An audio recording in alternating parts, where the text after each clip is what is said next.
Hai semuanya, Assalamualaikum warahmatullahi wabarakatuh. Bertemu lagi dengan saya Angelina Sinta Kusumadani, NIM 1011910016 dari Program Studi Manajemen UISI. Jadi pada kesempatan malam kali ini saya akan menjawab soal UTS terkait mata kuliah Manajemen Strategi. Nah, dapat dua kode soal, yakni soal A dan soal B. Untuk yang pertama saya akan menjawab soal A terlebih dahulu. Di dalamnya terdapat 3 soal, yakni untuk soal yang pertama adalah saya menjawab benar dikarenakan apa? Dalam manajemen strategi tentunya terdapat faktor eksternal yang harus diperhatikan nih, seperti ekonomi, sosial, budaya, demografik, lingkungan, politik, pemerintahan, teknologi, dan juga adanya suatu persaingan. Dan untuk soal yang kedua saya juga menjawab benar dikarenakan apa? Terdapat 4 level strategi tersendiri. Yang pertama ada corporate level, yang kedua decision level, yang ketiga ada fungsional level, dan yang terakhir ada strategi level. Dan untuk soal yang ketiga saya juga menjawab benar dikarenakan apa? Terdapat 3 penyusunan tahap strategi tersendiri. Untuk tahap yang pertama ada tahap formulasi, yang kedua ada implementasi, dan tahap yang terakhir adalah evaluasi. Oke, baik. Untuk soal yang keempat nih, terdapat 9 misi statement pada PT Garuda Indonesia. Untuk misi statement yang pertama ada pelanggan, tentunya penggunaan jasa angkatan udara. Dan yang kedua ada layanan, yakni jasa angkutan udara. Yang ketiga ada pasar, yakni pasar jasa atau industri suatu penerbangan. Dan yang keempat ada teknologi, yakni memberikan kepuasan kepada konsumen, yakni aspek skala teknologi yang akan dikembangkan. Dan yang kelima ada aspek kepedulian untuk bertahan hidup, yakni sumber daya yang berkompetensi tinggi.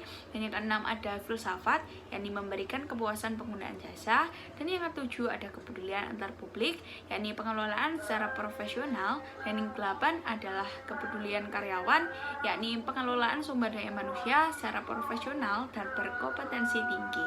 Dan yang terakhir ada konsep pengembangan diri, yakni melaksanakan usaha jasa angkutan udara yang memberikan kepuasan kepada penggunaan jasa. Oke, selanjutnya di sini ada soal nomor 3B, yakni visi misi dari UD Setia Tani. Yakni untuk visinya tersendiri, yakni menjadikan perusahaan penyedia bahan material yang berkualitas dan memberikan solusi pembangunan yang handal kepada para konsumen melalui pelayanan dan produk terbaik serta terpercaya di wilayah Babat Lamongan.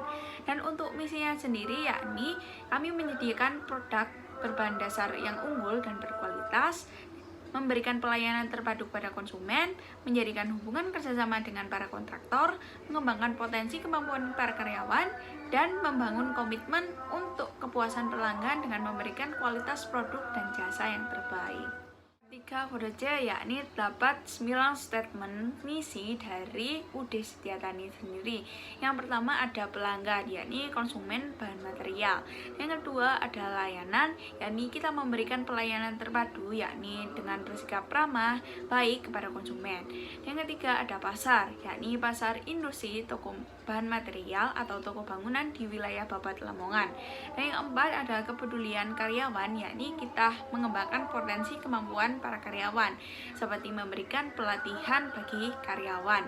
Dan yang kelima ada filsafat, yakni memberikan kualitas produk dan jasa yang terbaik. Dan yang terakhir ada konsep diri, yakni memberikan solusi pembangunan yang handal kepada para konsumen. Sebutkan 5 alasan mengapa objektif itu perlu dan penting ditetapkan dan dikomunikasikan untuk mendapatkan suatu kesuksesan. Untuk alasan yang pertama, yakni untuk bisa membantu pemangku kepentingan memahami peran mereka terhadap masa depan suatu organisasi mereka. Dan kedua, yakni memberikan dasar untuk pengambilan sebuah keputusan yang konsisten oleh para manajer dengan aspek nilai dan sikap yang berbeda. Dan untuk yang ketiga, dengan mencapai konsensus dengan tujuan strategi perumusan aktivitas organisasi yang dapat meminimalkan potensi konflik di kemudian hari selama tahap pengimplementasian. Dan yang keempat, yakni berfungsi sebagai standar, di mana individu, kelompok, departemen, divisi, dan seluruh organisasi dapat dievaluasi. Dan untuk yang terakhir, yakni kita harus memberikan suatu arahan dan memungkinkan sinergi suatu organisasi. Oke, baik. Untuk soal yang keenam, yakni ada 3 tahapan Comprehensive Strategy Formulation Framework. Yakni untuk tahap pertama ada tahap masukan, yakni merangkum suatu informasi input dasar yang diperlukan untuk kita rumuskan. Terdapat suatu matriks, yakni matriks EV, matriks IV, dan profil kompetitif matriks atau BPS. Dan tahap yang kedua ada tahap pencocokan, yakni kita harus berfokus untuk bisa menghasilkan suatu strategi alternatif yang layak dengan menyelaraskan faktor eksternal dan internal utama. Terdapat suatu teknik, yakni teknik matriks SWOT, matriks posisi strategi dan evaluasi tindakan atau yang bisa disebut dengan SPACE, matriks Boston Consulting Group, yakni atau BCG, dan matriks internal eksternal IE, dan juga ada matriks gen strategi.